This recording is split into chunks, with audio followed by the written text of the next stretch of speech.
Oh. Jeez. Okay, this is not how we do regular episodes. This is how we do Patreons. Oh yeah, you're right. This is how we open Patreon episodes. Yeah. It's been so long. Are we getting I'm copyright striked for this? Well, hopefully not for 20 this? seconds of the Staples Singers.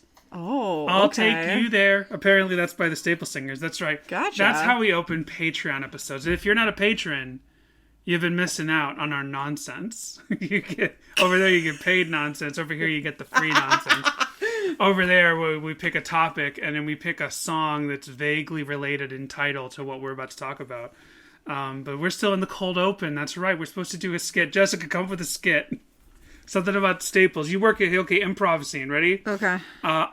You work at Staples, okay? And I work at Office Depot. Okay. Okay. And we both got knives. Classic. And scene, ready? And go. Hey you. That's right. I'm over here slashing prices. Why do you have a knife? Cutter? Is that too dark? Yes. All you could hear was all you could hear was Dr. Prince Staples in this punk.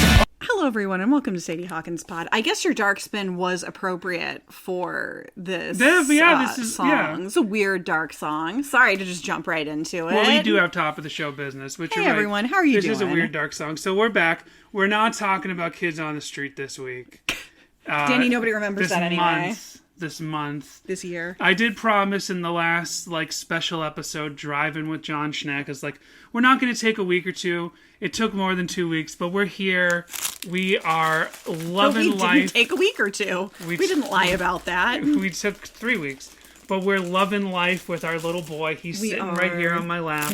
He's the best. He grabs at everything. Yep. He stands. Yep. He does cartwheels. He stands as long as he can lean on He something. can do dramatic recitations. Ooh, oh, good Lord. What was that?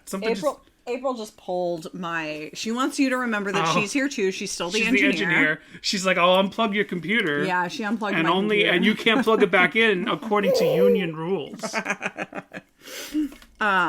So yeah, it's been a busy time. So much has happened since. No, it was the last episode we recorded technically was last year. It's been 2 months since we recorded a regular episode, and we're back. Now, has anything new happened with Relient K since then? No. Yes, actually. Oh. The day that we're recording this. Shut up. They announced. They didn't announce. They don't announce anything.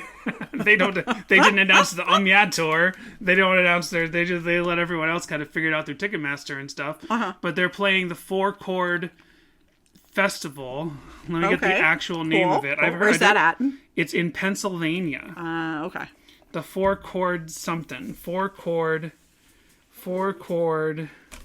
I don't know. I feel like those Pennsylvania folks have been able to Fest. see them more recently. They need to go, somewhere where they haven't been. Well, if you're walking the streets of PA, you may see her, and she may say, "I've seen Relient K enough. Thank you very much. They saved me from this giant." Because it's Marilyn funny. Manson's stomach. It's funny that you bring that up because both the song we're talking about today and that song were on both the demo and the self-titled. That's right. Well, you're just ready to get into business, aren't you? But we still got our stuff. So yeah, the day that we're recording this, it's funny. The previous episode. That's okay. We got to take our food when we can because this guy right here sitting in my lap takes all of our attention. So yeah, I got a message from Daniel Starrett, of all people, saying, "Hey, I saw that Relient K is playing this festival." Nice. And I'm like, "Oh, good, thank you." So I looked it up, and there it was, 4-Chord Music Fest. I announced it. Someone said, "Let me get who said it." Let me see. Wait,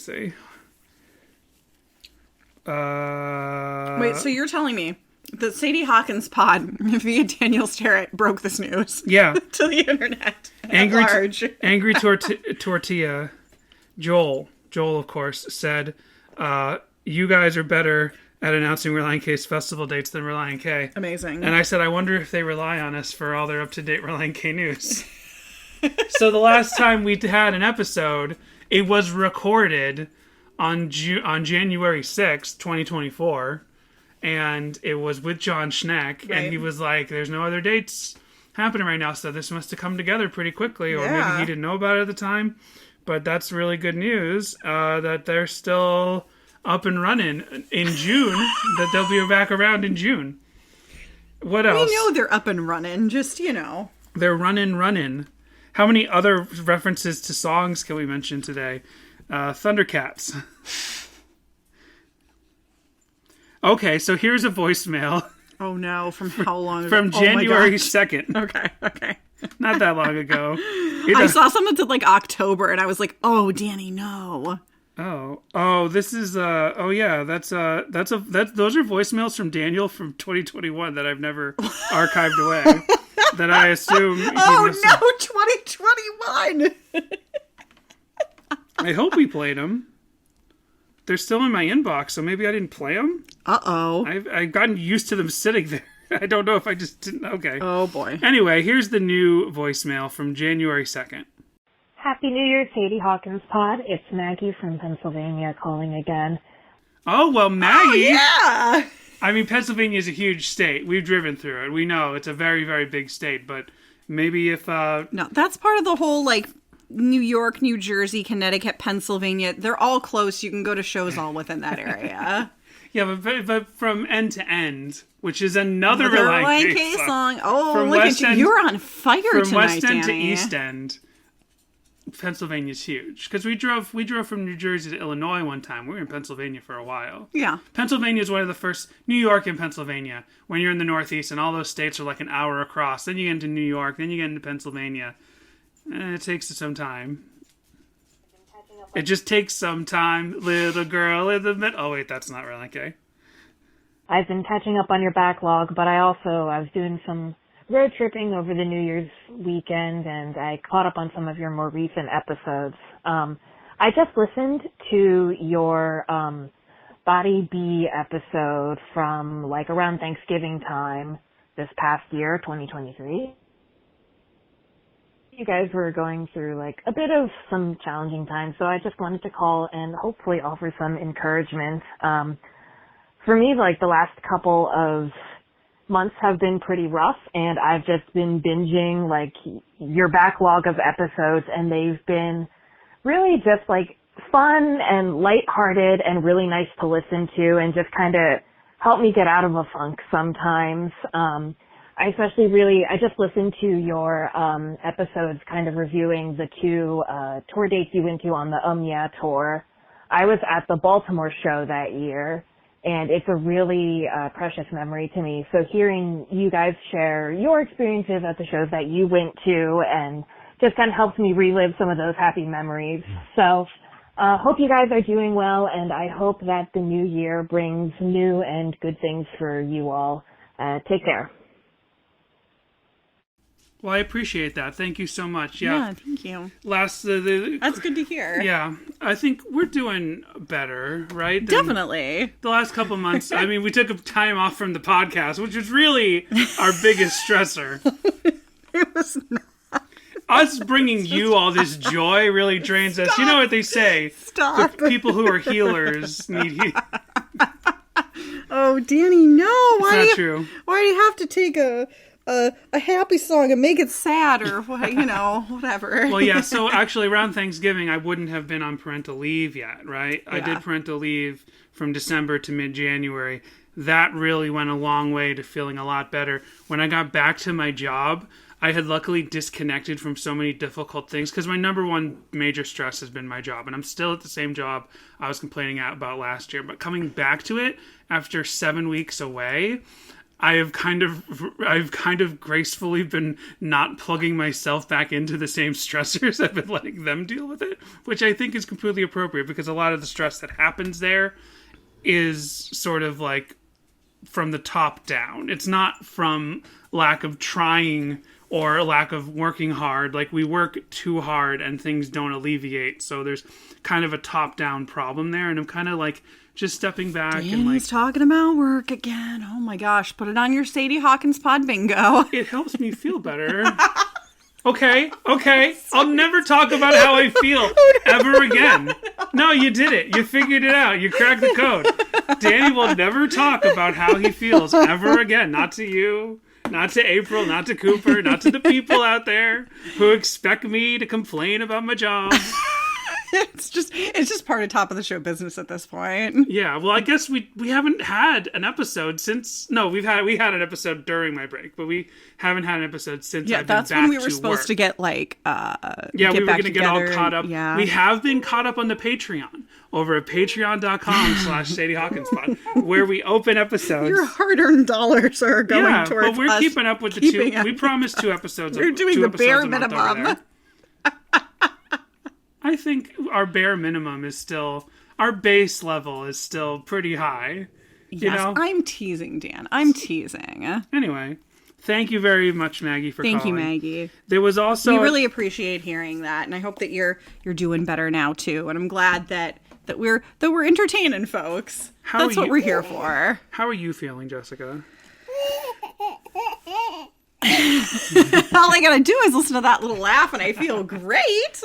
Oh my gosh! Like, shout out to everybody else who also like works full time from home and is a full time parent, alone at home, because that's what we do day in and day out. And so I definitely take some of the responsibility for. Sometimes Danny gets home, and I'm like, oh my gosh, finally, can you just hold the baby for like 5 minutes? And oh my gosh, I can't podcast tonight because I can't even think. But yeah, everything's going great. Speaking of Pennsylvania, why do we have a postcard for a class action lawsuit? What is this? Oh, it's addressed to me. What is Snow versus a line? What is a line? Is that like Invisalign? Let's just open mail on the podcast. What is this? Well, What it's is sitting this? in front of me. Oh, we gotta gotta do our ballots. It is Invisalign. I had Invisalign. That's why they mailed it to you. Oh, snap. We gotta mail our ballots. Do you want to do our voting here on the podcast? Absolutely not. What happened? Now I'm very concerned. Like, did Invisalign give me cancer? I'm scared now. Oh my gosh. Because, I mean, my teeth look great, but now I'm frightened. Why does it not tell me specifically what I'm going to get money Mr. for? Class Action Lawsuit Alert for today. So a couple. Oh, we got a new car. We were gonna get to we're gonna get to that. I'm sorry, Danny. That's the You had biggest that. You had that planned.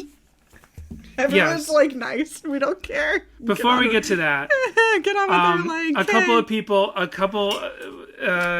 what are the 2 weird free episodes we did? We did the Driving with John Schneck, and we did the what the concert was like. I think at the concert episode, the episode talking about our day going to see MXPX and Relient K and Less Than Jake and Smokey Popes, I said, like, we need to start up a Relient K merch archive. And I have had people reply to us. I have not replied back to them. I'm sorry. I'm always bad at replying to emails, so I will try my best to reply.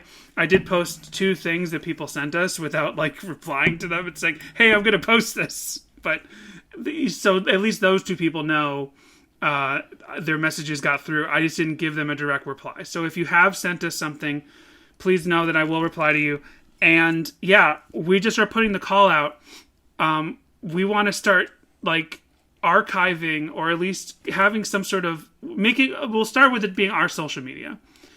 Having some sort of place to like archive rare Relient K merchandise, because there's no central place for this stuff. And I complain all the time about the fact that Relient K, some of their rarer stuff is on the cusp of becoming lost media at any time, right? Like their appearances on talk shows and various concerts that they played, like the Hard Rock Live and things like that. Like if those get taken down from YouTube, they're just kind of gone. And some of you out there might have them on your hard drives, but then there's nowhere for the public at large to go. Like their Jimmy Kimmel appearance was gone from the internet for years. An episode of their video podcast, their official video podcast, was just gone. And the only place it happened to exist was in a privatized video on John Schneck's YouTube page, which he made on private.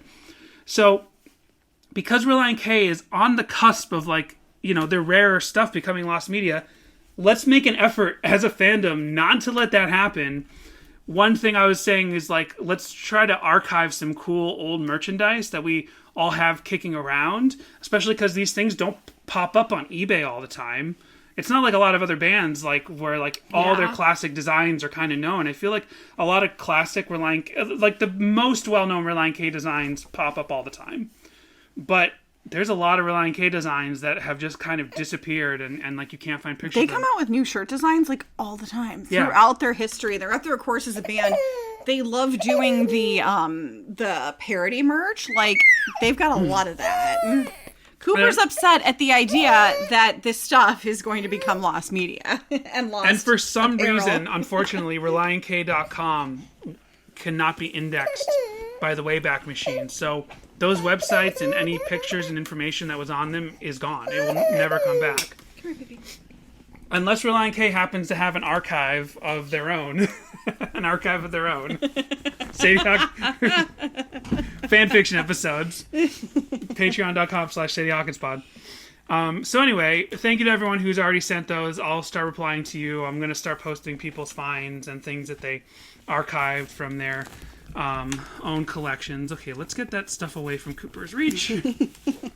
And yes, this week we're talking about staples. Now, coincidentally, considering what this song is about, we bought a new car. It's our first new car as a family. And both of those things, what you just mentioned and the new car, are going to play into something that I'm going to mention a little bit later about putting the call out for some lost merch media sort of stuff. But I'll wait until we get into the song for that. Okay, well, we bought a Subaru. We bought a Subaru Forester. We talked about it. I think we talked about it when we picked up John Schneck from the airport, and we podcasted about that.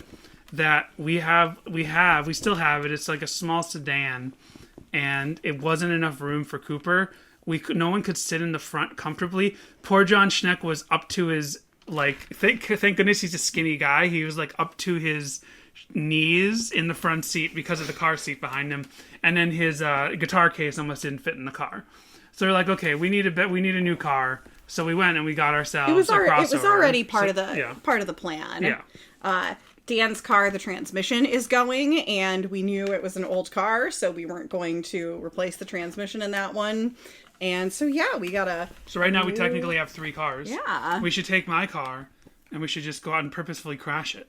Let's not do that. Let's not do that? Okay. But love the new car. It's beautiful. We got the Touring, and so we got the forest green outside with that pretty brown leather interior. It's lovely. Technically a gift from my dad because he love gave it. us the money for down payment on it as like a welcome to the world for Cooper gift. Thank you, Pop. Thank you, Pop. So anyway, now that we've talked about our brand new safe family car, let's talk about a song about a car crash. So yeah, Play Relient into K. my anxieties. I know.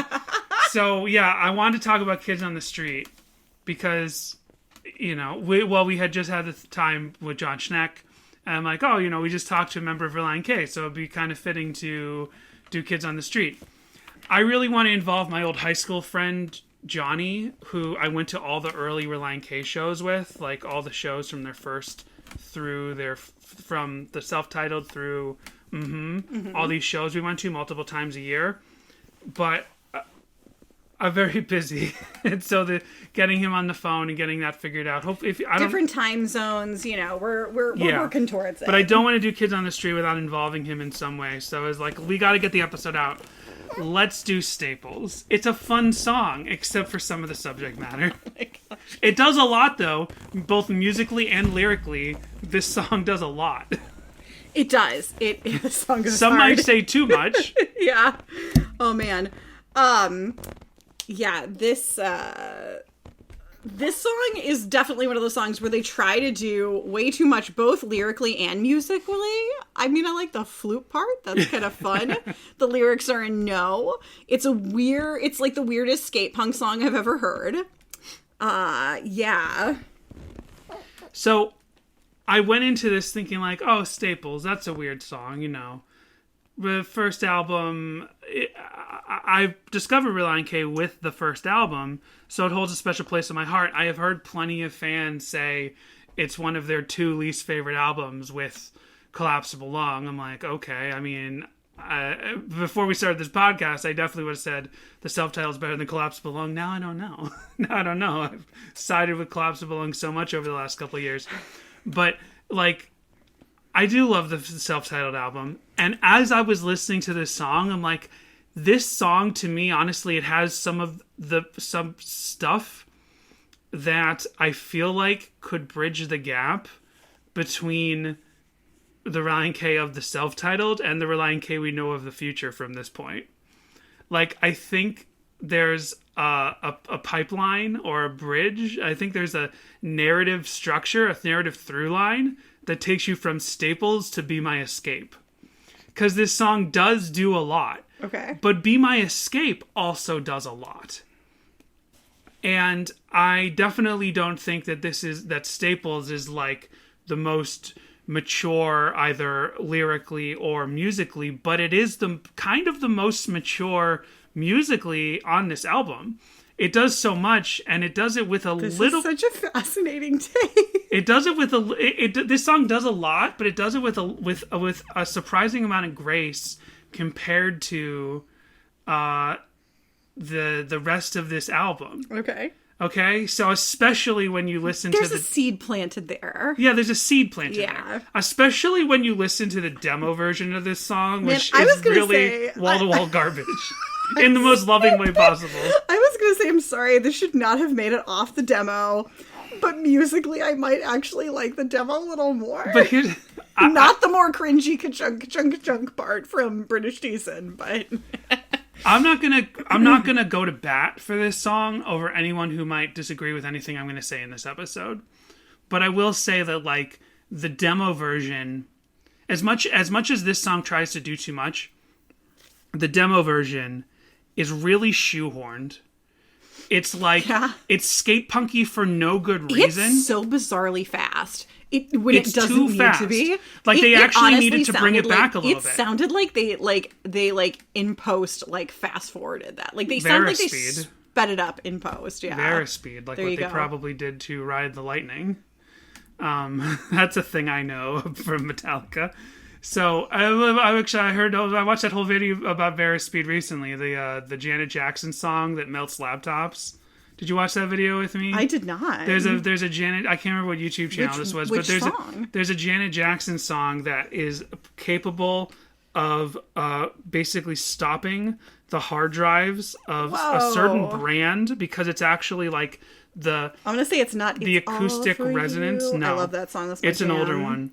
Janet Jackson. That is an older song, but okay. Kills I'm also guessing it's laptop. not all the girls at the party. Look at that Rhythm body. Nation. What is it? Rhythm Nation. Okay. There's a certain part of the song Rhythm Nation that kills certain brands of laptops, and it's because there's a harmonic, like, perfect moment. Not that the moment itself is perfect, How is but that possible? it hits a perfect enough chord that it's at the exact same resonant frequency as the hard drive of this one brand of laptop. So the two things cancel each other out, and the laptop dies. Whoa. This brand of laptop, whoever it was, figured out that what was happening, so they put in like a firmware thing where you couldn't play that resonant frequency from anything, Rhythm Nation or otherwise. Why did this come was up? it Sortie? Or Magnet Box? Yes. How did this come up? What were we talking about before? Ride the Lightning? Ride the Lightning, Verispeed. So they said, so this YouTube video said that, like, this probably accidentally happened, because what happens is a lot of, like, engineers, especially back in when things weren't all digital, they would, like, knock a song up just a little bit, just to get it. Basically like proto Nightcore, like, but we wouldn't know what the song sounded like in the room anymore, because it was officially released, just sped up just a little bit, just to give a little extra pep. But what happens is that causes, like, odd keys that aren't, like, the song wasn't written in, and that often aren't even, like, reproducible easily by musicians, because it's actually sped up a little bit. And I think nowadays, if they're speeding up music, they're probably also shifting the key back where it belongs. Unless, of course, you're Nightcore.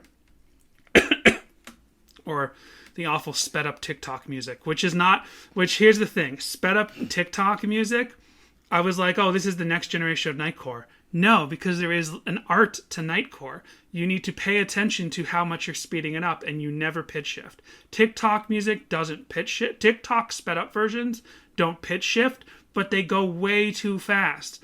Some songs need to go extra. Some songs need to go 200%. Some songs need to go like 105%. It's all about finding that sweet spot. You can't just speed it up and just that's your Nightcore and just load it onto YouTube. And there's no Nightcore versions of Staples this week. I have to inform everybody. I didn't make one myself either. So anyway, pitch shifted. We were talking about speeding things up. Okay, yeah. So the original demo version of this song. Now you might feel that the self-titled, the ultimate version of this song, the version that we all know, there's a little too much going on. I think it's interesting how they do a lot of stuff in there, and I think it paves the way for how Relient K is sort of able to more successfully put a lot of things into a single song in the future, whether it's, Be My Escape or songs like Deathbed or Let It All Out, songs that kind of like have multiple ideas going on in them, but they do it successfully. I think here with Staples, because you have the kind of skate punky part and it goes into the soft fluty part with the beach, I think that's sort of as a proto version of what Relient K will do more successfully later, which is to kind of take surprising left turns in their music. Mm-hmm.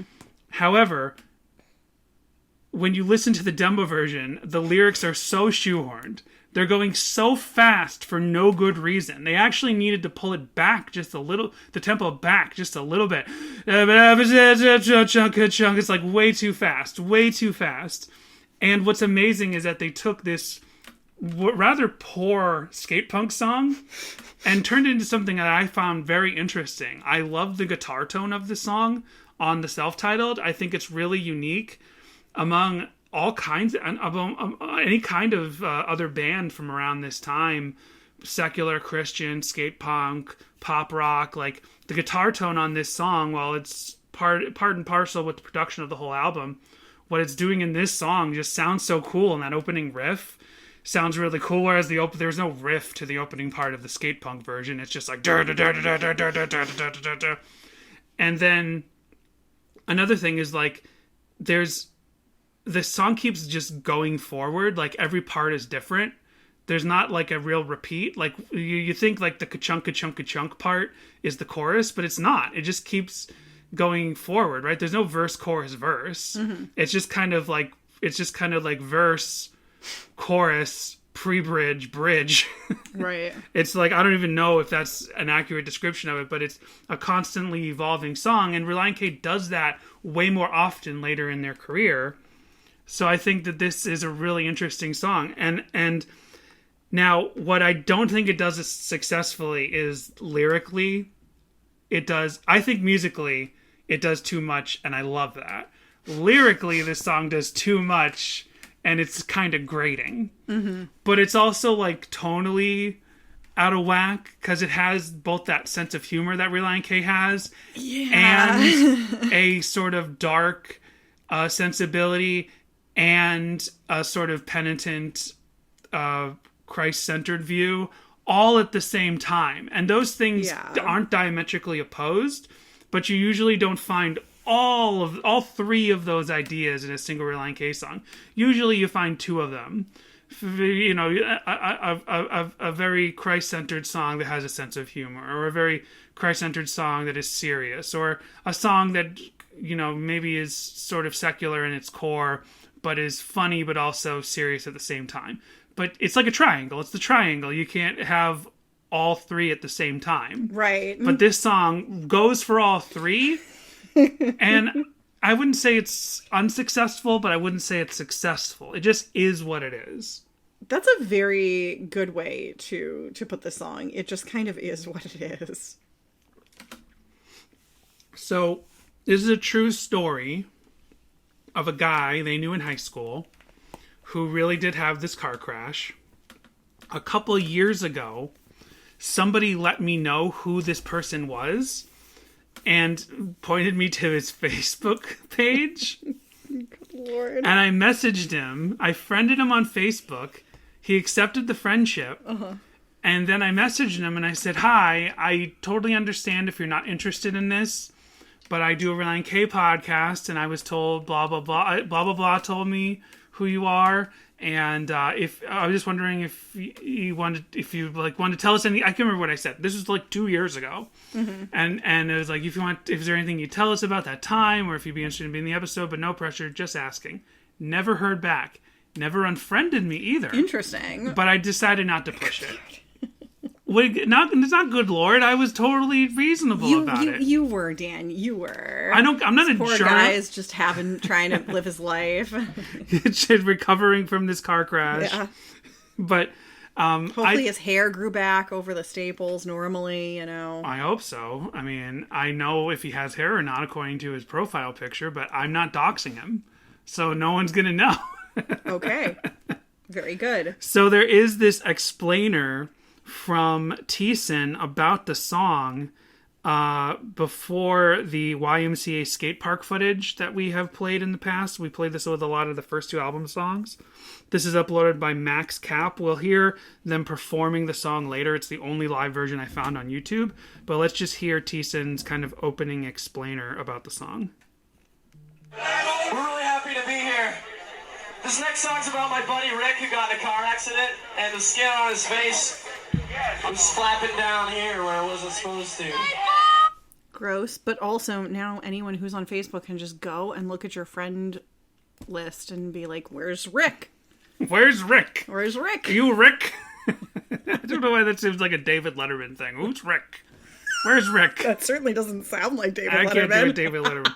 It's me, David Letterman. That's not a good David Letterman, right? Well, should I bleep out the name? I mean, people can go see the YouTube video. But, yeah, I should have said trigger warning. So my whole life, when I heard this song, because, again, I bought the first album when it was the only Relient K album available nationally. I heard the song. We haven't even talked about what the song is in general, except it's about a car crash, and anyone who isn't familiar with it has probably ascertained it's about this one guy's car crash that Relient K knew back in high school or whatever. But I kind of assumed falsely, and I don't even know if this is possible, that the staples were for his skull. That, like, you crack your skull and they put, like, some sort of metal things in there. Like, not a stapler gun, but, like, that they put, They're like, called staples, metal brackets to hold your cracked skull back in place. Yeah, but really, you can get those anywhere. My mom's had to have those post-surgery when she had back surgery and neck surgery. But apparently, according to this YMCA skate park footage, the staples were to keep the skin on his skull. Right. Ugh. Post-spoiler warning. The previous sentence should not have been heard by anyone with a weak stomach. Sorry. Maybe skip ahead of another minute. I mean, that's technically your head. It's your face, The doctor said he's going to need staples for his head. The doctor said, ka-chunk, ka-chunk, ka-chunk. So, but that's what the staples were for, were to keep the skin on his head. Ew. Or was he just trying to be like, was Matt trying to be like, I'm like, so... I'm at the skate park. Yeah. Yeah, I'm a young man at the YMCA, the Young Men's Club of America. I'm a young man. And this is a gnarly story. I think he was being honest. I'm radical, just like you dudes. Wiggity wiggity, Poochie in the house. So let's hear it from the top. Trigger warning again. Happy to be here. This next song's about my buddy Rick, who got in a car accident, and the skin on his face was flapping down here where it wasn't supposed to. And he was alright, but he had to go to the doctor, and he put 3 staples in his head to keep his skin up there, so he couldn't see his skull and stuff. That is disgusting. It's nice. But he was cool and he was alright, and so I wrote this song to make fun of his driving. The song's called Staples. That's also just like a really shitty thing to say. To make fun. Well, here's the thing: is like he survived, and we don't have this person's first-hand account through Messenger to let me know. But it seems like apparently they were able to laugh about it. Now the tone of the song is very cheeky, right? It's like it's like it's very glib in what happened to him. And, like, they're like, if he had died that day, his family and friends would shed a tear. That seems pretty... Like, I think it's a very... I mean, we'll get into the lyrics specifically, but it's very tongue-in-cheek. Damn. Before that was the anatomy of the skin-off face. Tell me, back in college, did you write a cheeky song about my car accident? No, I didn't. I did not write a cheeky song about your car accident, but I should have. So you want to talk about your car accident? Oh my gosh, or you want to take another minute to talk? I thought we were talking about the song. Well, so keep talking about the song. We'll talk about your car accident back in the break. I just wrote this song to make fun of my friends driving. Like, Dan, did you write a cheeky song to make fun of my driving? It sounds like you were a little less injured. You were quite injured, which we'll talk about after the break. But I didn't need staples. You didn't need staples. You didn't have skin flapping down your head. No, so we've in the thankfully. past talked about, it came down to two. What's the goriest Relient K song? Sahara? With the crows eating, not the crows, but the vultures eating his brains. He doesn't say eating it, but eating under his vacant crown, like vultures eating this lion, or Let It All Out, which is indicative of sort of, you know, the classic imagery of the Bible and being washed in the blood, but stated in a way that's a little bit more gory than even the Bible says it. Not intentionally, but that's how Let It All Out kind of touched on a little bit. No, maybe the goriest song is this one, because it's about their friend having his face fall off of his skull and it had to be stapled back on. Sure, but it's not mentioned in the song to that like effect. I guess that's right. But there is ka-chunk, ka-chunk, ka-chunk. And if you take a second to really think about it, that's a pretty violent image, violent thought to think of the doctor.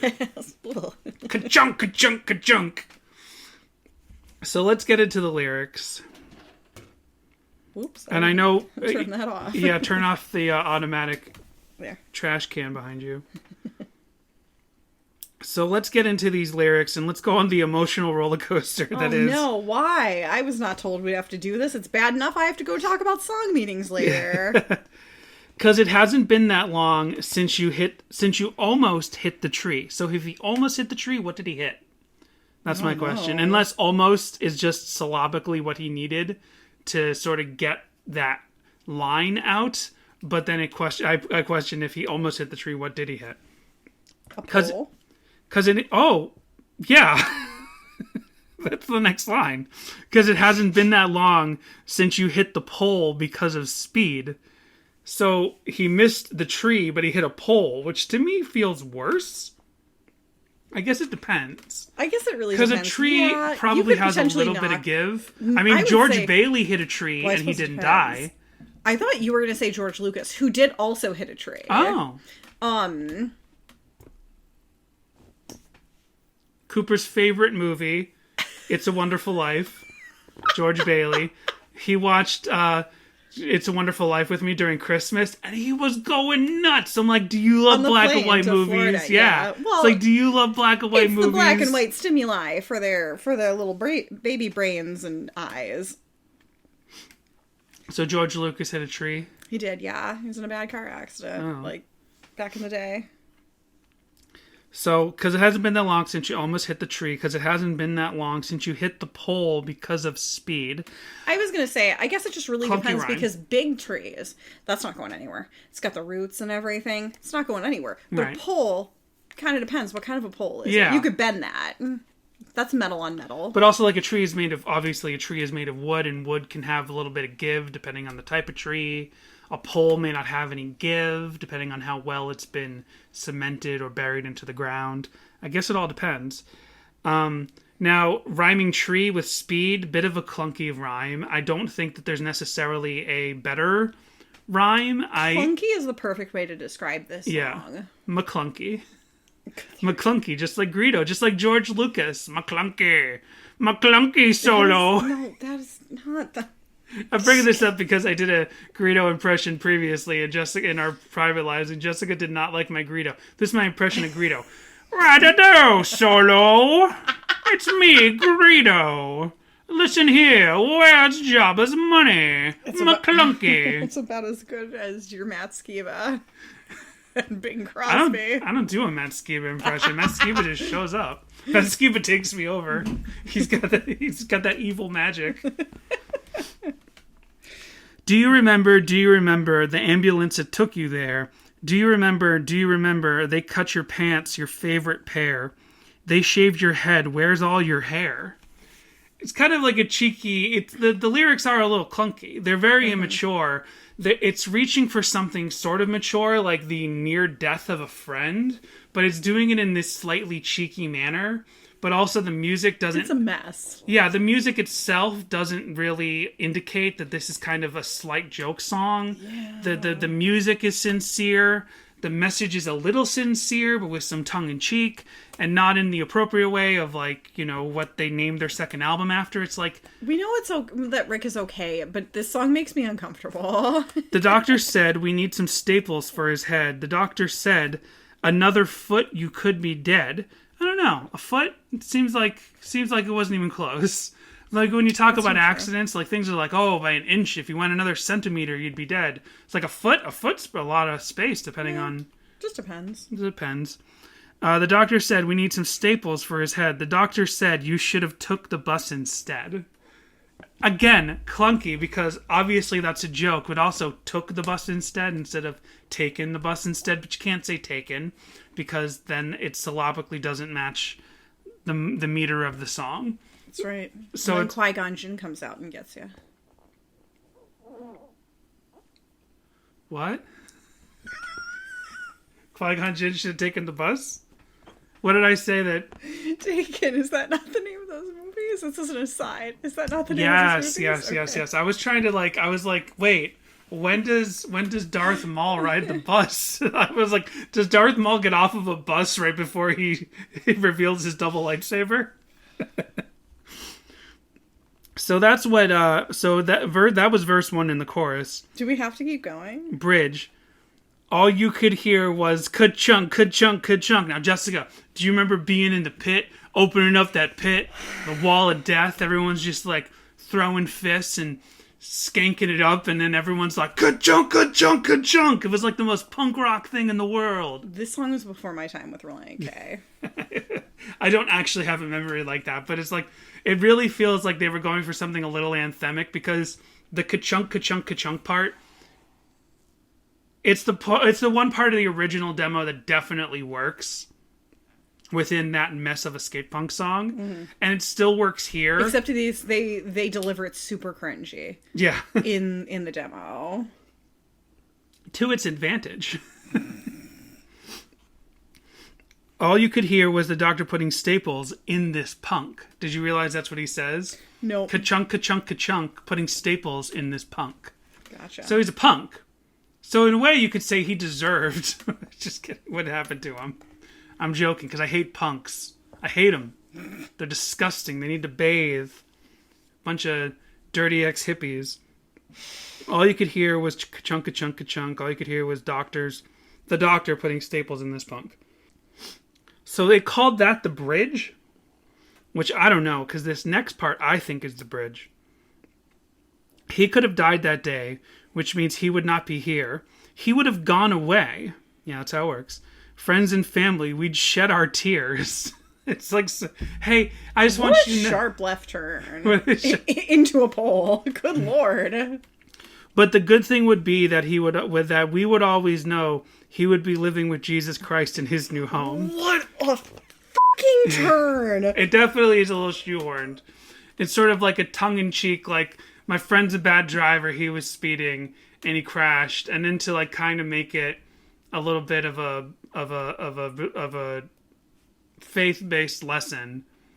It's a little out of left field. The whole song's clunky. It goes to too many places lyrically. Which means he would not be here. He would have gone away. Friends and family shed a tear. But it would be Jesus. He would be with Jesus Christ in his. Oh, it just finishes. And then the instrumental outro. So really, I mean, it calls this verse 1 chorus, bridge, verse 2.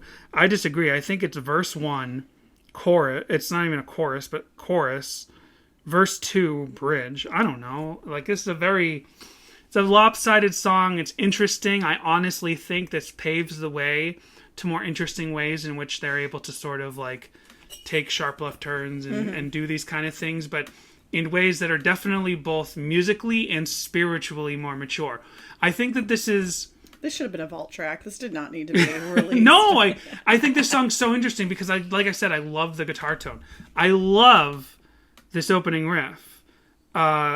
It feels really nostalgic for me, but I think it also is a standout among... I love that. That sounds so cool. That sounds really cool. It does. I wish it was in a better song. I wish it... I think it's not a good song. I wish it was in a slightly more well-rounded song. I think this is Pick a tone. This is like an 18 to 20-year-old guy who has only up to this point kind of written goofy skate punk songs and trying to do something a little bit more mature. Trying to do something that hits kind of a more mature chord, hitting something that's a little bit...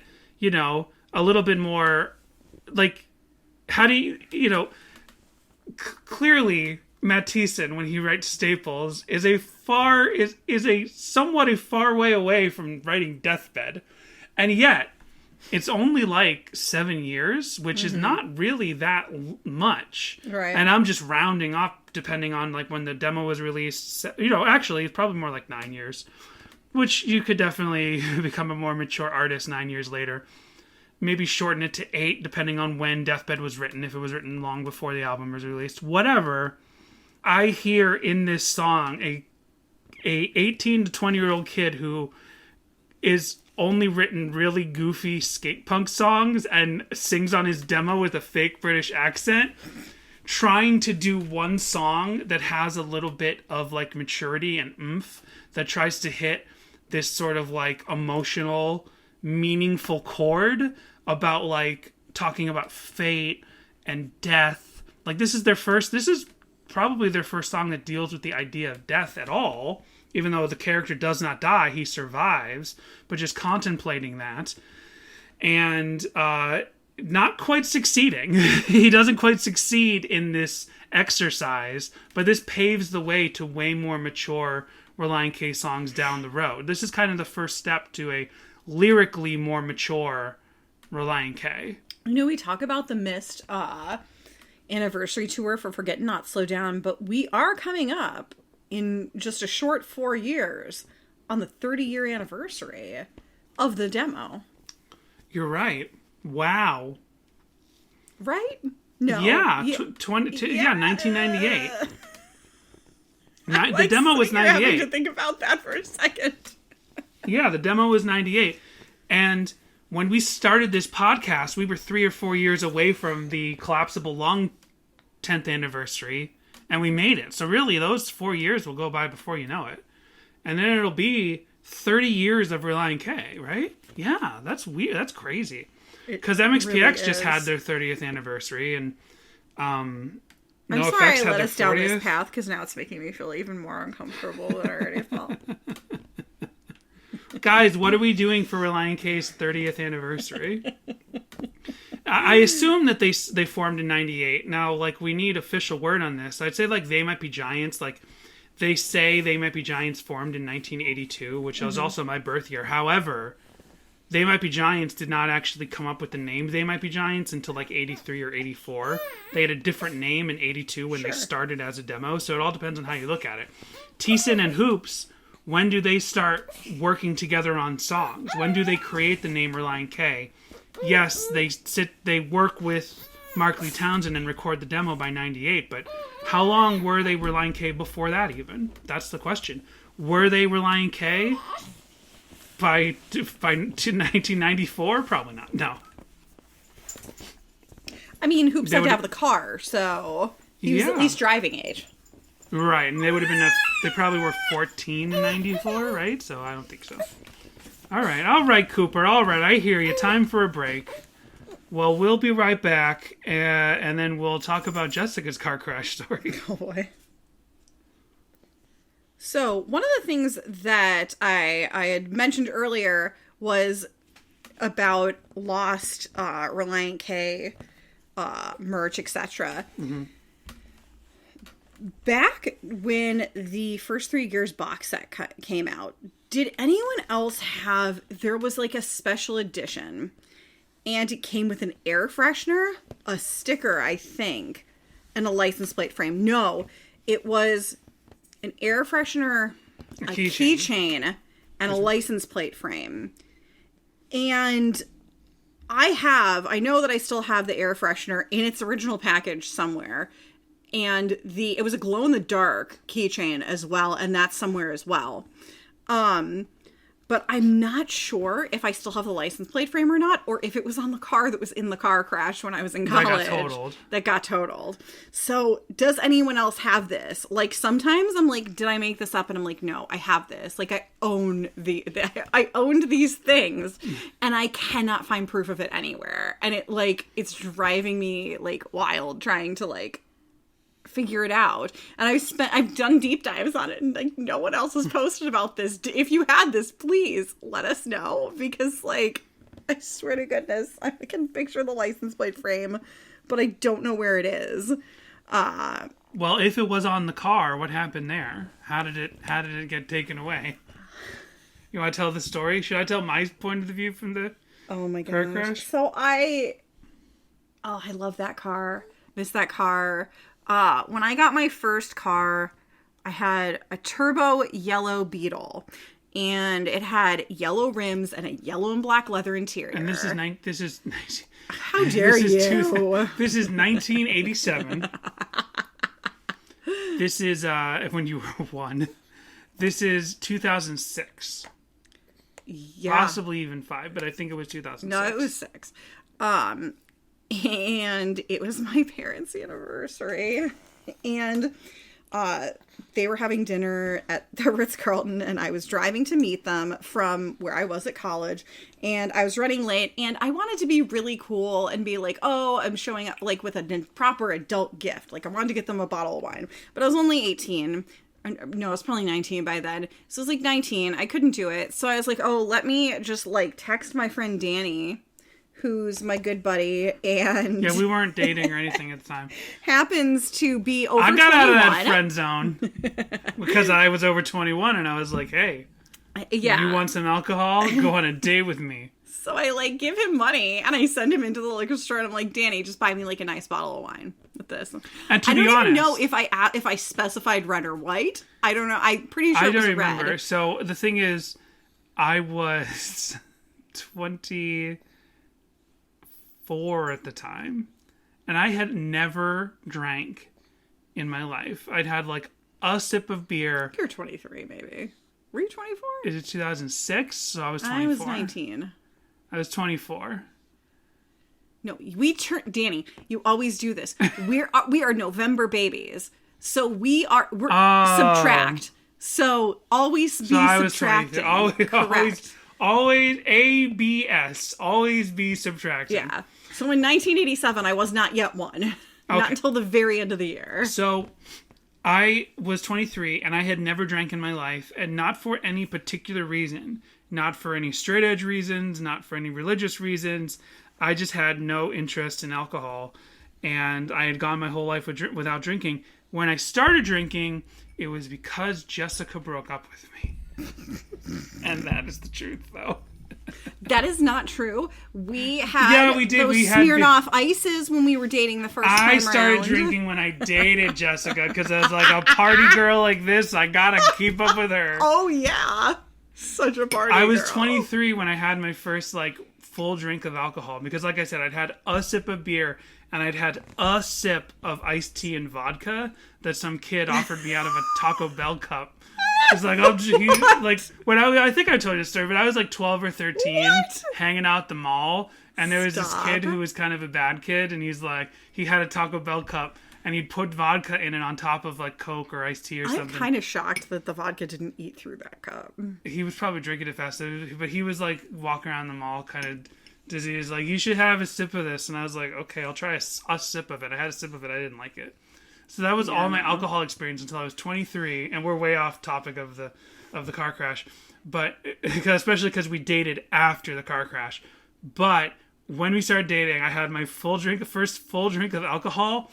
And the alcohol in my blood was so heavy, and my body was so unprepared. Both my brain and my body were so unprepared. I was on the floor, but not because I was dizzy and not because I was like so drunk I couldn't get up, but literally because it's like someone had put 50-pound weights in my bloodstream. Like I couldn't, I felt like someone had turned the gravity up 100%. Well, I just thought it was hilarious that we'd like be hanging out, at any of our places, and Danny would have one Smirnoff Ice and half of one, and he'd have to go lay down on the floor. Because I was so heavy. I felt physically heavy. It wasn't drunk. It wasn't dizzy. It wasn't any of that. It was like in my blood. That stuff is like 0.00001%. I know, but I had zero tolerance. I wasn't even drunk yet. I know. I'm kidding. Because like I say, like I'm like so cool. Like that totally hit me too. I'd have like half of one and be like out. So Jessica calls. So I only have a little. I'll just tell my point of view from up until you drive away. Jessica calls me one day when we're in college, and she's like, it was actually an Albertsons. It wasn't a liquor store. Because I think we knew if you go to a liquor store in Florida at the time, they actually would pay attention to who you pulled up with, and they wouldn't, remember? Like, even like later, we lived in a college town, so that could be too. So we went to a grocery store because we knew no one's going to pay attention to who did you travel here with. And, you couldn't walk into a ABC liquor in Florida with another person. They'd card both of you. So we went to Albertsons and we pulled up, and you were like, I'm going to stay here in the car so they don't see me and you don't get any trouble. Just go buy me a bottle of wine. I need this for my parents' anniversary. I go and I buy you a bottle of wine, and then you're like, let's take a selfie. And you take your phone, because this is before smartphones, but selfies weren't a thing yet. You're like, let's take a picture. Cooper thinks it's hilarious. He does. And you took a picture of us, and we still have that picture somewhere. We had it for a long time. Right. Somehow that camera survived the night. And then you drove off, and what happened next? I was running late for my parents' anniversary dinner, and like, yeah, it was their 40th anniversary. Hey, Relient K is almost going to have their 30th. Never mind. And I'm driving, and I know that I'm running late, and the bottle of wine and like the bag for it's in the back seat. And You'd had a couple of glasses on it. I had not. I'm filling out the card. You're filling out the card, going like driving down the highway at like 80, 70, too fast. 75. I think. Let's just say it was too fast. I don't know if the statute of limitations for the insurance company. And I hit, on the highway, how in some places they have those little rivets, like on the side of the road, those little indents to let you know that you're starting to go off of the side of the road. To kind of wake you up if you're sleeping. Yeah. If you try to turn out of those too quickly, you'll end up overcorrecting your car. Mm-hmm. And that is what happened, is that I turned the wheel too hard and it locked, and my car spun around so that I was technically facing the wrong way, and then barrel rolled across the highway and landed in like a ditch, like in a ravine on the side of the road. Because it's Florida, so there's green. Yeah, it's like green grass in between, and each side of the highway. And like certain wetlands and whatnot. Yeah. Small preservation land. Thankfully there was no one else really around. Like other people had witnessed it, but no one else was involved. Like there weren't really many other cars on the road at the time. I blacked out a little bit at one point, and so kind of like woke up hanging from my seatbelt in the car. Good Lord. Upside down. And I was like, and I actually, trigger warning for gore, I bit through my tongue. Mm. So my tongue, and I didn't know it, was massively swollen and black and blue. And so I'm like, I gotta get out of here, and I gotta get back on the road because I'm running late. So someone comes along, and a few people turn your car stopped. over, they let you go. Well, some people did. They came over, they stopped, they pulled me out. They were worried the car was going to blow up because, I don't know, that's the movies, I guess. People worry about that sort of thing. So they were like, there was actually one person that was there was a doctor, and he was like, do not try and move. We're going to move you up here to the side of the road. We called 911. And so an ambulance comes, and I'm like, oh, I'm fine. Just except I'll let me So go. we're laughing about it a little bit now. Your I'm parents, like, just let me thank goodness go. your parents don't listen to this podcast because they would not like to hear this. I literally was like, just roll the car back over so I can get on my way. Cooper doesn't like Cooper's that. like, Mom, Mom. that's not right. I was like, just roll the car back over so that I can be on my way. So the ambulance shows up. And they're like, okay, and they get me in the thing. And I'm like, I'm fine. I just want to go. And they're like, can you call your parents? And I'm like, yeah. Hello, Mom. Yeah, pretty much. So I call my mom. And the paramedic's like, can I talk to her? And she's like, yeah. And I'm like, yes. And so I let her talk because obviously I sound ridiculous.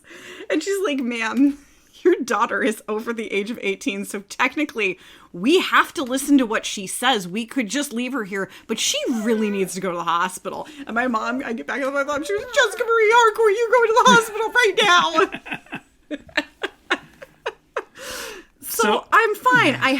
I had to be in a neck brace for a little while, and I had a really bad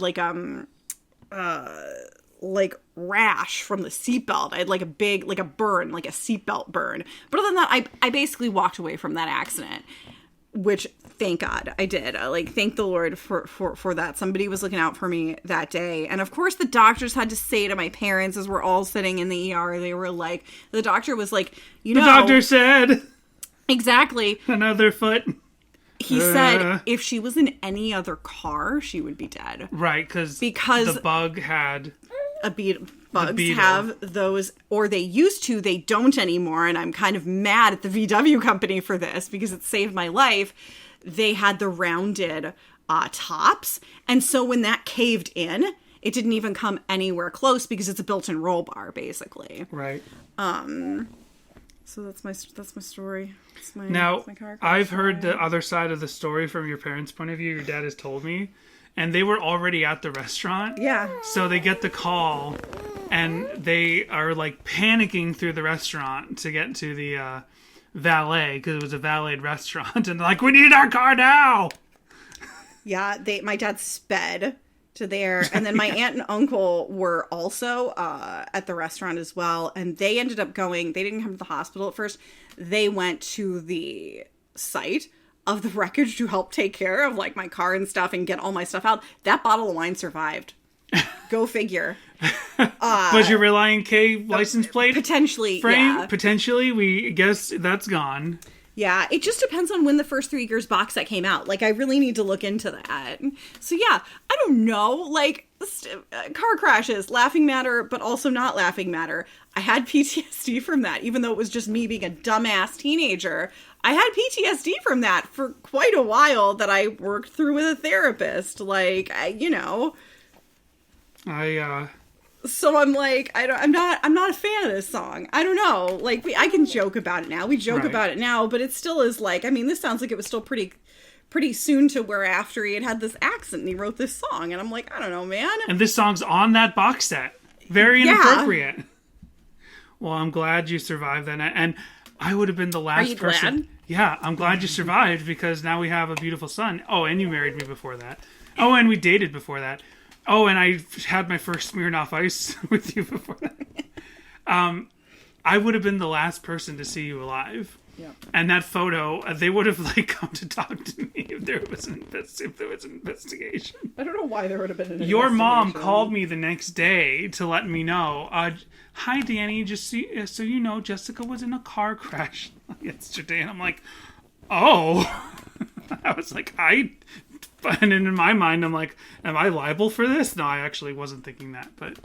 No, she just called because she knew that Danny and I were like best friends. She wanted to make sure you knew and to like get any school stuff or like class stuff that I needed or whatever. And yeah, here you want Cooper now. You need some baby soothing. Here you go. Funny. I'm so glad he's here because you're Not here. you, Jessica. No, but I'm the glad you're baby. here. Well, it's implied. It's inferred that because he's here, you're here. So anything else about this song, Staples, by the We band have Deep Relient K? Dive. We do have Deep Dive. So I love this song. You say that like you're surprised. Naturally, we have song meanings. This is the first 3 Gears song. How could we not have song meanings? Who's a boy? Oh, by the way, 9 in the comments. last month, I've just loved this. I've just been like so much happier and happier to be dad. I feel like in the first couple weeks, because he was this like little wrinkly peanut and who just slept, I was like, yeah, it doesn't feel that different to be a dad. It totally feels different to be a dad. Everything people were telling us that just didn't like click right away. I was like, am I a bad person because I don't feel totally enamored? I mean, I've always loved him, but I wasn't totally like, oh yeah, it's so amazing to be a father, to just see this wrinkly little peanut who just sleeps all day and has his eyes closed. But now he's like so aware, and he laughs and he looks right at you and he sees me and he smiles and he connects. It's wonderful. I love him. He's my everything. Yeah. So obviously I didn't read this first comment on song meanings, or, I would have known better, and would have known to just don't be stupid. So Remy killed Elvis on July 16th, 2002. Remy the rat killed Elvis? Said, I don't know if this song is supposed to be serious or not, but it seems like it isn't. It's Yeah. like one of those songs that jokes around, but the main point is serious, don't be stupid. And exactly, the tone of this song is all over the place. Very ineffective. Pineapple 62 on August 11th, 2002 said, well, it's kind of supposed to be serious. I mean, all of this stuff could really happen. Drive too fast and hit a tree and you'll end up getting staples in your skin to hold it together. The message is, I did not need staples, by the way. How did they know it was about skin? Maybe they were at the skate park. The message is also serious, or maybe he gave that story at multiple places, is also serious, but it's not necessarily don't be stupid. It's more like be careful because people care about you. But if something does happen and you die, then you better make sure that you know where you're going. You better believe in Jesus. Music Chick 21 on September 28th, 2002 said, I said that so like I didn't mean it, but I did mean it. I was just like saying cutesy voices to Cooper, you better believe in Jesus. Music Chick asked, do they mean speed as in fastness or the drug? Is this another don't do drug song? Oh, wow. I'm lost. Another don't do drug song? What's the first don't do drug song? I think they mean in general. Oh. Spam Guy on October 6, 2002 said, I don't think that speed is just referring to fastness. Say the driver was going way too fast and lost control, so he hit a tree, but still don't do drugs. The doctor said, you crashed the car because of heroin. The doctor said... Black Lung Fever said on July 6, 2003, the song kicks ass and yes, speed is fastness. I thought it was about skiing, though. Oh, well. Oh, wow. That's outstanding. That's so funny. Here we go. That's how Sonny Bono died. It is. R.I.P. Let's see. I'm going to skip around a little bit here. Get the Jacket on January 14th, 2005 said, I really like this song because it's so unlike Get to the jacket. so many other songs that are out there. I mean, it's not every song on the radio that breaks away. This song was not on the radio that breaks away and screams ka-chunk. Hee, it makes me laugh. I do believe that it does have a serious side to it, especially to me, who is going to get her license soon. Don't drive too fast. Especially to me, who is getting in a car crash But soon. this is another goodie to sing/shout down the hallways at school, LOL. Now, a lot of these people, what they are taking away from it is to be safe driver, etc. Yeah. I had heard this song by then, but I always skipped it for the most part. See, now, if you had been listening to this song a little bit more, you might not have hit that median because of speed. It's true. Cooper. Joe Shork The glass on over. February 5th, 2005 said, I burst out laughing when I first heard the ka-chunk ka-chunk, and the second and the third, and this time too. It's just too funny. The idea that Staples were holding his life together. It's reflective. It's true. And then... Sometimes all there is between you and death is a staple. Dog 382 and maybe you can shed more light on this, Danny, on June 20th, 2005 said, this song refers to one of the band members' brothers. I believe it was Pittman's bro. Oh. And it's about that he could have died and everyone would be sad, but they would be happy that he would go to heaven. The last name of the person who I've confirmed was in the car crash Pittman? is not named Pittman. It's not Rick Pittman. Rick Pittman, stunt performer. Yeah. Rick Pittman, attorney at law. Definitely writing down Rick Pittman as a character. How you doing? I'm Rick Pittman. I'm a man's man. I love movies about World War II. He sounds like he would be in that, they did it for riff tracks and Shaking Hands with Danger. Oh, yeah. In that 70s construction site safety awareness song I'm Rick video. Pittman and I shake hands with danger. Let's see. This is a Reddit post. Cooper Read wants the more. cup. Give me the This is empty cup. about, this I'm is just somebody singing. giving kind of like a background on All Work and No Play. This was Relient K Album of the Month #1, All Work and No Play. This is on the Relient K? r/Relient K from 8 years ago. Oh, good golly. Cooper. By Silent Ransom, who is a mod. Welcome to the Relient K official listening party, and then If you do a Relient K album every month, you'll run out before the end of the year. It's true. All Work and No Play is the demo CD released by the Christian rock band Relient K in 1998. It caught the attention of DC Talk's Toby McKeon, who subsequently signed them to Goatee Records. 7 of the 11 tracks on this album were eventually made on either... Are there 11 songs on this demo? I feel like... Apparently, yeah. Yeah. They're all listed here. K-Car, I Am Lion-O, Staples, re-recorded for the band's... Oh, you okay over there? Hey, he shifted debut. and wanted to jump out of my arms. Marilyn Manson Ate My Girlfriend, Kojak, My Good Friend Charles, Kojak, there's an Register, awesome song. B-Rad, yeah. B-Rad, that was a great one. Yeah, Curb, William, and Softer to Me. Curb, that was weird.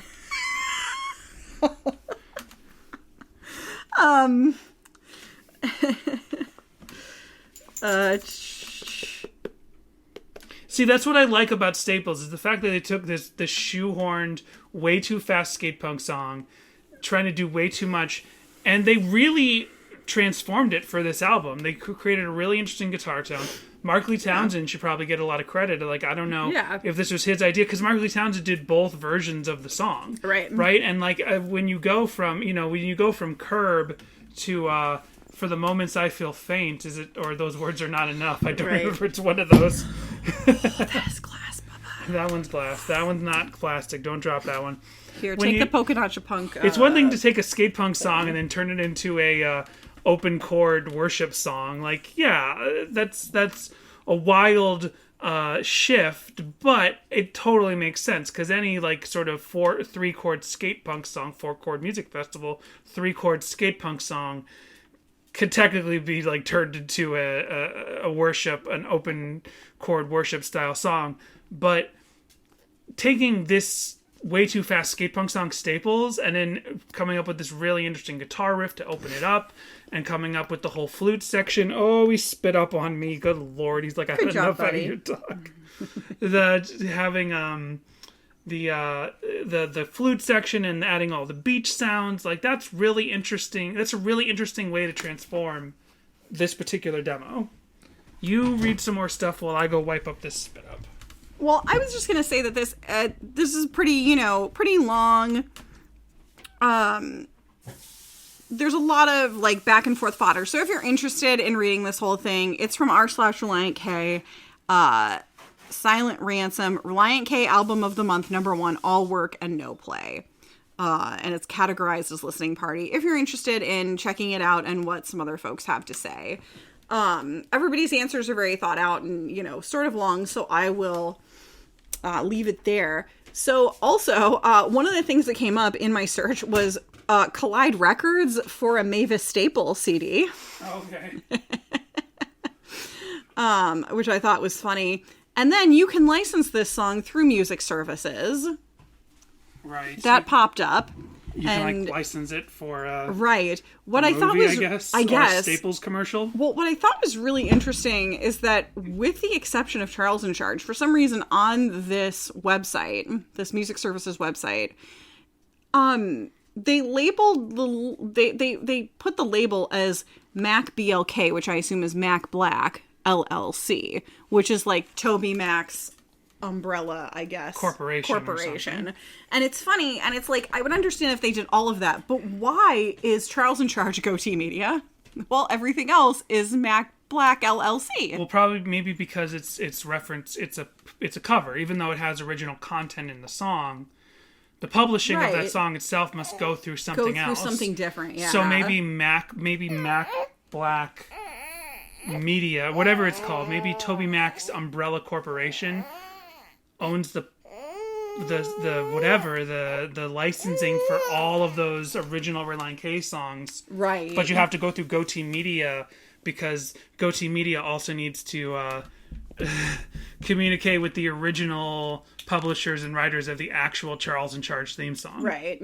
Interesting. That's really weird. Yeah. Jessica told me this website. She's like, you can get this through music services. I'm like, what the hell are you talking about? What is music services? And it's a website called Music Services, which I guess... That was literally, Danny, I don't know, it's literally called Music Services. I was like, but music services sounded so generic. I'm like, what are you talking about? Music services? What do you mean? You buy the song? What are you talking about? And it's like, I think it's an actual website that helps you license communicate. Yeah. Like, I guess it's a third party. I don't know. I'm sure a lot of people out there, I'm sure some people listening to us know more about this than we do, but I guess musicservices.com or whatever helps you license a song from the publisher. I clicked into Staples, and it says license maker. Select your license type. Artist master use, accompaniment master use, rehearsal master use, TV sync master use, internet streaming master use. So they must be I'm guessing options. There's some sort of third-party thing that helps you communicate with music publishers. And then you pick the which version of the license. So is it coming from Relient K, first 3 gears, or first 3 gears with video?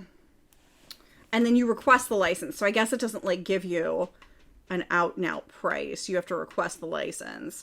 Note, Music Services Inc. does not sell tracks. If you need the music to the master you are licensing, you will need to either purchase a legal copy or contact the record label directly.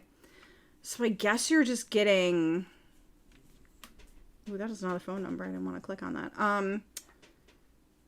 Yeah, I guess you're just getting the master or something requested through this service. It's very confusing. Okay. And that's what I have this week. Nice. Well, I talked about it before, but this was performed at the YMCA skate park with all them skate punks. So let's hear Relient K actually performing this song. Nice. Now, and of course, I completely forgot. As much as I'm like on the side of this song, way too long. Yeah. And I don't default to complaining about a song being too long. Like, if it doesn't feel its length, it's not a problem. But it feels too long. The skate punk version especially, because it doesn't change its tone. The skate punk version does a little bit, I don't know. The skate punk version is like, it's almost 3 minutes. Or is it almost 4 minutes? I don't even remember. Too long, and it's interesting that it's a lot of just the same repeated lyrics over and over again for all that time. 3 minutes. So both versions are almost 3 minutes, but I feel that length in the all work version. At least the self-titled version, like, it breaks into a completely different, like, beachy jazzy section. Live at the skate park, they did not perform that section, so they break this song down into only like 1.5 minutes, which is all it really should be. Yep. Here is that version performed, not with Dave drumming and not with Steve drumming, but I think the drummer of Fillmore filling in during that transition time between Steve and Dave. Gotcha.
This song's so much fun. So they definitely play it closer to the demo version. Yeah. Here, and I wonder if that's because they're at a skate park, or if that's just how they were playing it at the time. Well, what's funny is that here live, they're doing a little closer to that, but they're doing it with that riff of the self-titled version. Mm-hmm. So I think this is the ultimate version of the song. I wish it sounded a little cleaner, but I think this is like the ultimate version of the song. It's less than 2 minutes. It's got the riff of the self-titled, but it's fast like the demo, but not overly fast like the demo. Perfect version. Still a couple more seconds left.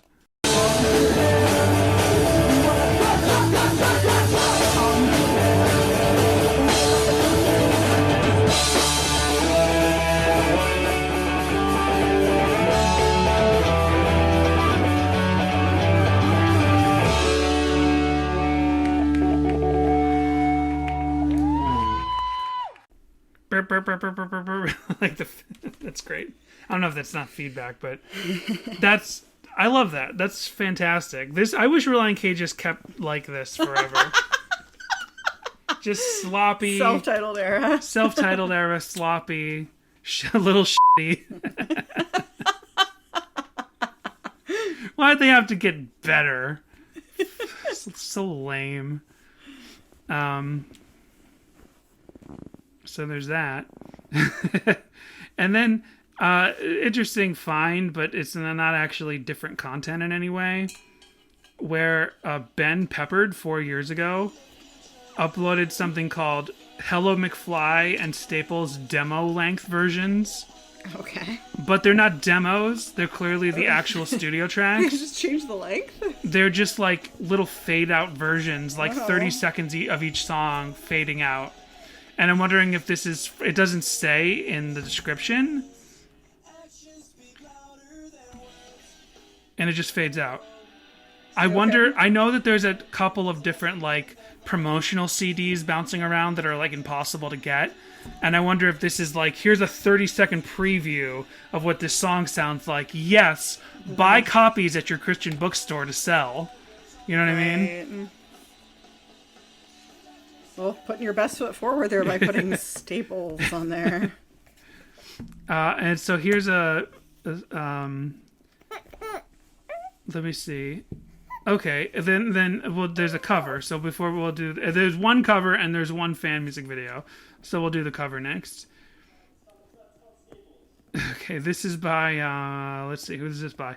White Flag Raised. This is the band White Flag Raised. Their description is, "This is not our song, but we love it." Originally by Relient K.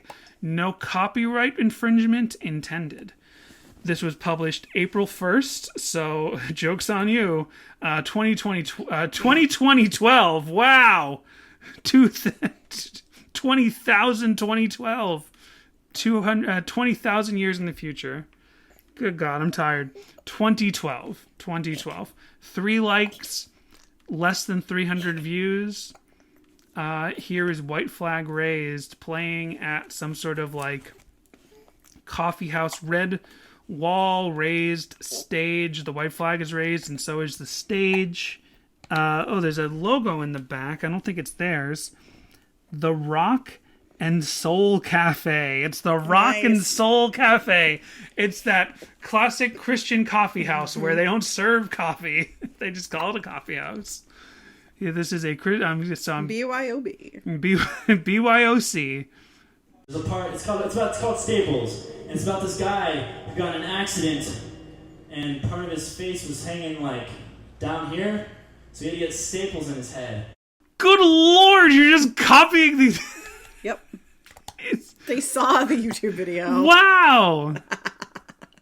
Wow, the plagiarism.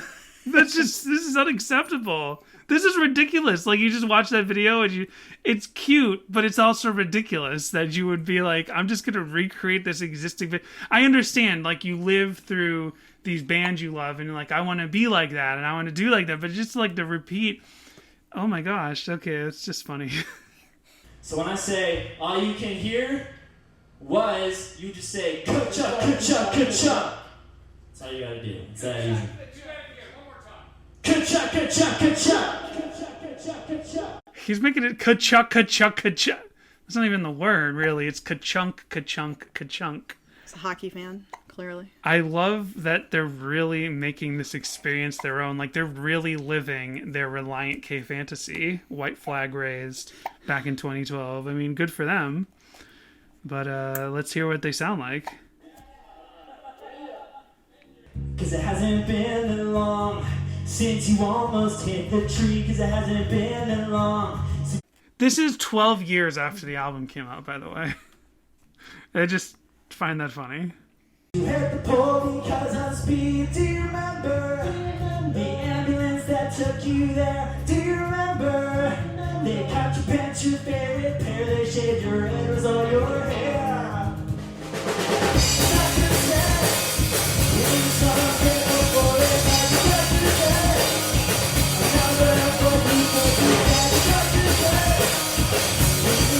Sounds good. Sounds fine. Fun and sloppy. It's just like you like it, babe. Doing the whole intro part with just the bass, no guitar, no drums, and then the drums kick in. That's cool.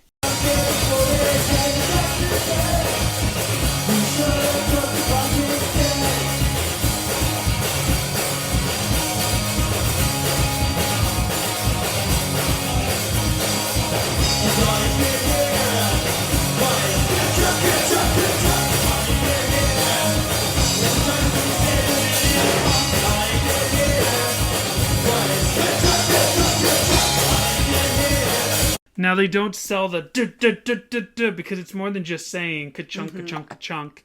It's getting every instrument in the ensemble to go duh, duh, duh, duh, duh. Yeah. And they don't do that. Like, the drummer is hitting a little extra hit in time, but the guitar and the bass are not doing anything extra to sell the duh, duh, duh, duh, duh.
They ended the song a little better than Relient K did at the YMCA skate punk park.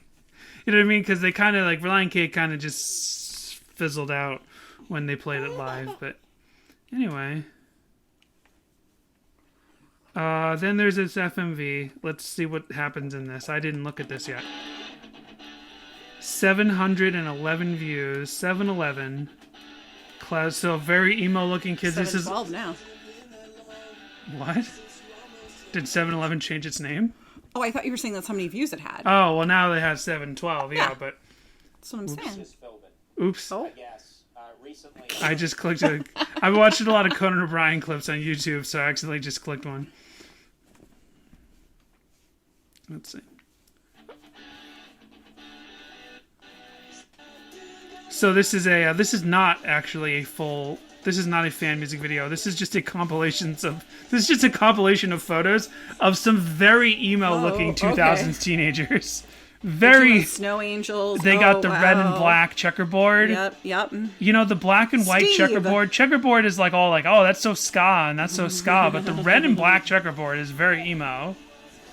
The hand socks, the gigs. So they're just kind of reminiscing on their year or something. This is uploaded by Lucy with an I. Luci 1, the one unique one. Lucy 1, the one unique one. Right on.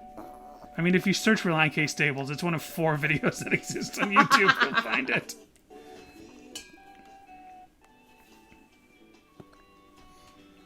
Wait, what?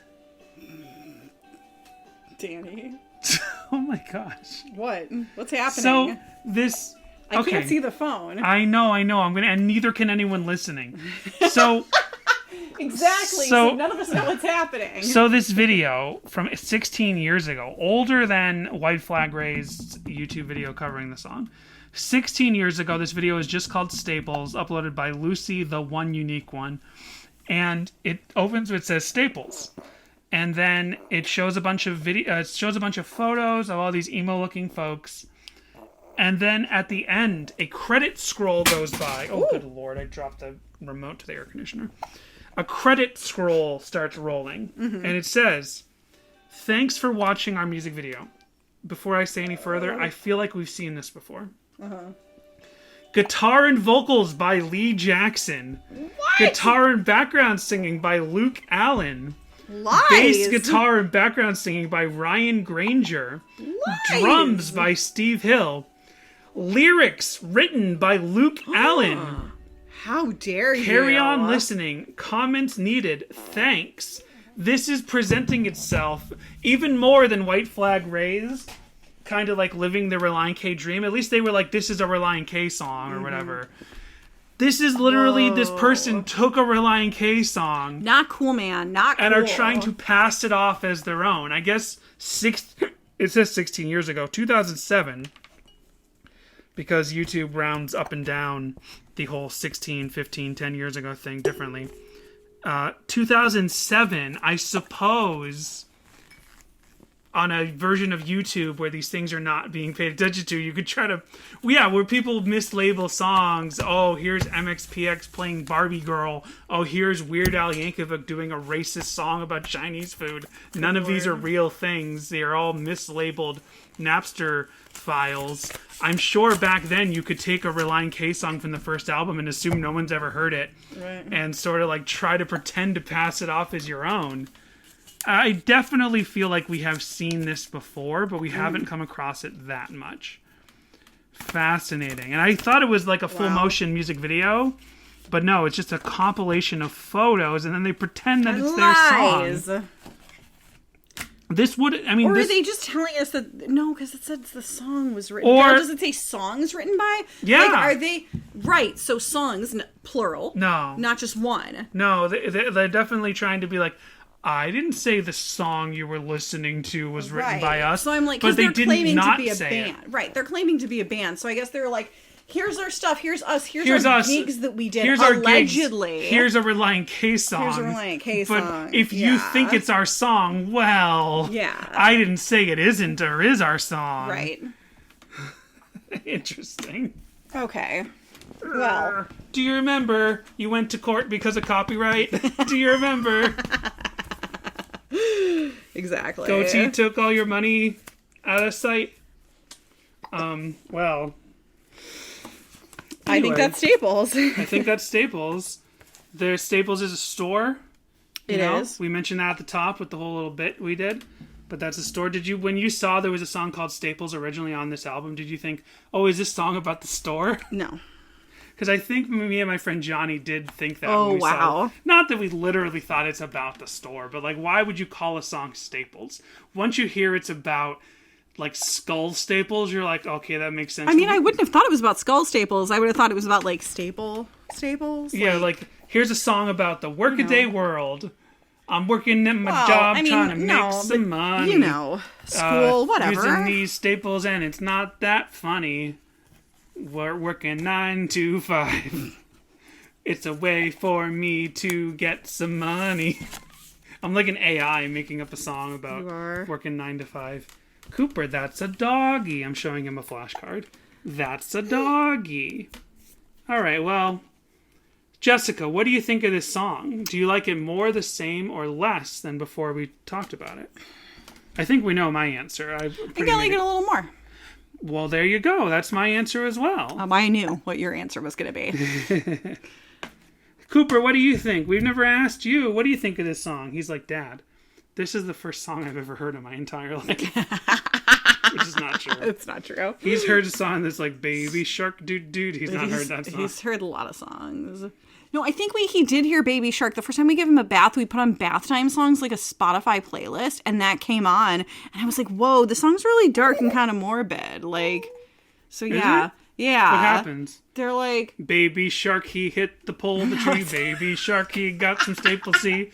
Baby Shark, he's in heaven with the Lord. Baby Shark. Oh, I can't remember now. We haven't listened to it. If they weren't underwater, they'd shed a tear. No. Baby Shark, but now he is not here. Baby Shark. There we go. Lyrics. Is it like Little Bunny Foo-Foo running from the forest? Because that's a pretty dark song when I was a kid. They're just singing about like going hunting and like... Yeah, let's go hunt, do, let's go hunt it, run away, do, run away, safe at last, do, safe Lord. at last, and that's why I was like, this is so weird. No. It's super weird. They're don't- like, let's go hunt, run away, safe at last. It's the end. I don't think I've ever noticed that version of the song. It's Parents, super messed up. I think that's just the official Let song us know version, Dan. what's your favorite version. The Baby Shark is now like a cartoon character and everything. He's like fully copywritten at this point. Was that song around before, like, I don't know, 5 years ago? Are you saying that next week we should do Baby Shark? No, I'm not saying that at all. Do-do-do-do. I'm saying, is this like a classic song that I just don't know for some reason? Well, I think the tune is like a classic tune of some sort, but the character from the YouTube video of the Baby Shark is like owned by Paramount or something. Is there a Baby Shark Wikipedia? Yeah, like, do we have to do a Baby Shark deep dive now? This is the kind of stuff we need to learn: the history of Baby Shark. We need to learn new math. We need to learn critical race theory. These are all the things that he's going to be looking to us for. Okay, let's see. We need to learn plant-based diets. Baby Shark Wikipedia. Baby Shark. Dating back to the 20th century. What? Dating back. Century? You mean like the Whoa! 90s? The song dates back 10 billion years. Oh wait, it says the video has 10 billion views. Never mind. It literally just says dates back to the 20th century. Various entities have tried to copyright original videos. Are you looking at the Wikipedia? Yeah. Baby Shark is a children's song associated with a dance involving hand movements dating back... Hey, the VeggieTales called those action songs. Dating back to the late 20th century. In 2016, Baby Shark became very popular with Pink Fong, a South Korean entertainment company, released a version of the song in June 2016 with a YouTube music video that went viral. By 2022, it had 10 then there's billion views. there's the COVID one about how to wash the hands. Right. The original song dates back to 20th century. Various entities have tried to copyright original videos. Stop saying 20th century like it wasn't not that long, like it wasn't so long ago. Yeah, there was a like point 30 years ago. I remember Come on. I remember a point about 10 years ago where like Gen Xers would all say, about 10 years ago, I remember, and like, you think that means the 80s. Like, I would literally be like, about 10 years ago when Reagan was president. I'm like, 10 years ago. Yeah, but we do that too. Now our generation is Yeah. doing that. Now our generation says about 10 years ago when what they mean is 2022. 2004. Yeah. But like, I would listen to podcasts with mostly Gen Xers, like the Earwolf crowd and stuff, and they'd say 10 years ago, and they meant like 20 years ago. So there's this thing where like by the time 20 years pass, you think 10 years ago is less than that. Good story, Danny. So, Baby Shark, do you like it more, the same, or less? Less, because it's weird, creepy lyrics. I'm not into it. A baby coop doo doo doo doo. Oh, that's the best version of the song. All right, well, we love you all. That's my We new love you outro. all. We love you all. Thank you for listening. Stay safe and healthy out there, and we will see you, hopefully, before 3 weeks' time goes by again.